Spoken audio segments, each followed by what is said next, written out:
रेगिस्तान की तपती रेत, आसमान में तैरते पिरामिड और हजारों साल पुरानी कब्रें। इजिप्ट वो जगह है जहां इंसान ने मौत को भी मात देने की कोशिश की। हर मम्मी अपने अंदर छिपाए बैठी है एक रहस्यमयी कहानी, किसी की सत्ता की, किसी की लालच की, तो किसी की अमरता की। दोस्तों, आज हम बात करने वाले हैं इजिप्ट की 5 सबसे महान मम्मी खोजों की। तो चलिए रेत के नीचे छिपी उन कहानियों की परतें खोलते हैं जहां समय थम जाता है और इतिहास सांस लेता है। हमारी पहली खोज हमें ले जाती है फराओ से भी पहले के इजिप्ट में, जहां मिला एक व्यक्ति का शरीर जो करीब 3400 BCE की है। इस मम्मी को कहते हैं जिंजर, क्योंकि इसके सिर पर आज भी लाल भूरे बाल मौजूद हैं।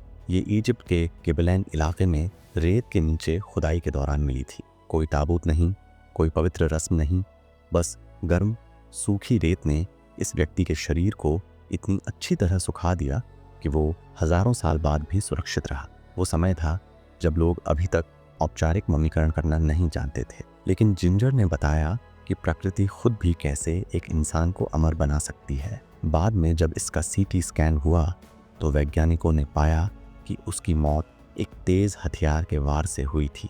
यानी ये इतिहास का सबसे पुराना हत्या का सबूत भी हो सकता है। अगर कोई मम्मी है जिसने पूरे इजिप्ट को दुनिया के नक्शे पर अमर बना दिया तो वो है टूटनखमून, जिसे दुनिया प्यार से किंग टट कहती है। सिर्फ 9 साल की उम्र में फराओ बना और 18 में चल बसा। लेकिन असली कहानी शुरू हुई 1922 में, जब पुरातत्वविद हावर्ड कार्टर ने वैली ऑफ द किंग्स में उसकी कब्र खोजी। कब्र लगभग सील थी, अंदर सोने का मास्क, गहने, रथ और हजारों वस्तुएं। ये खोज इतनी सनसनीखेज थी कि इसे फाइंड ऑफ द सेंचुरी कहा गया। लेकिन इसके साथ शुरू हुआ मम्मीज कर्ज का डर। कहा गया जो भी टूटानखामून की नींद तोड़ेगा उसे मौत घेर लेगी। भले ही ये अंधविश्वास था, पर इसने दुनिया में इजिप्टोमेनिया फैला दी।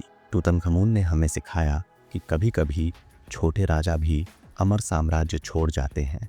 अब बात करते हैं इजिप्ट की सबसे शक्तिशाली महिला शासक की, फराओ हतशेप्सुट। वो रानी थी जिसने पुरुषों के शासन को चुनौती दी और खुद सिंहासन पर बैठी। 1902 में उसकी कब्र तो मिली, लेकिन मम्मी गायब थी। सालों तक वैज्ञानिक उलझे रहे कि इतिहास की ये महान रानी कहाँ गई। फिर आया साल 2006। इजिप्टोलॉजिस्ट जाही हवास की टीम ने एक अज्ञात मम्मी की जबड़े में एक खाली जगह देखी। जब दांत और जौ में खाली जगह का DNA मैच किया, DNA और स्कैन से साबित हुआ वो मम्मी हेटशेप्सुट की ही थी।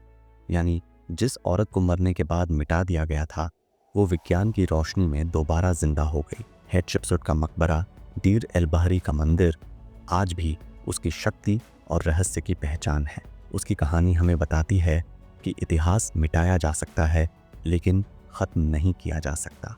अब मिलिए उस फराओ से जिसे इजिप्ट का महान राजा कहा जाता है, रामसेस II द ग्रेट। उसने करीब 60 साल तक शासन किया, पिरामिडों से भी विशाल मंदिर बनवाए और खुद को देवता मानता था। 1881 में उसकी मम्मी डेर एल बाहरी की गुप्त कब्र में मिली, जहां और भी 50 से ज्यादा राजाओं के शव छिपाए गए थे।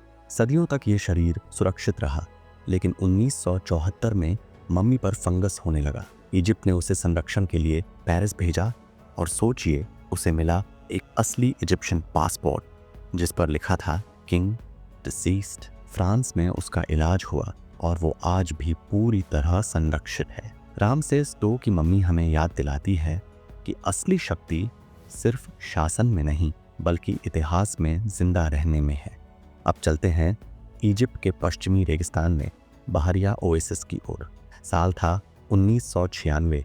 एक गार्ड अपने गधे पर सफर कर रहा था और अचानक जमीन में धंस गया। नीचे खुली एक रहस्यमयी सुरंग जहां मिली सैकड़ों सुनहरी मम्मियां।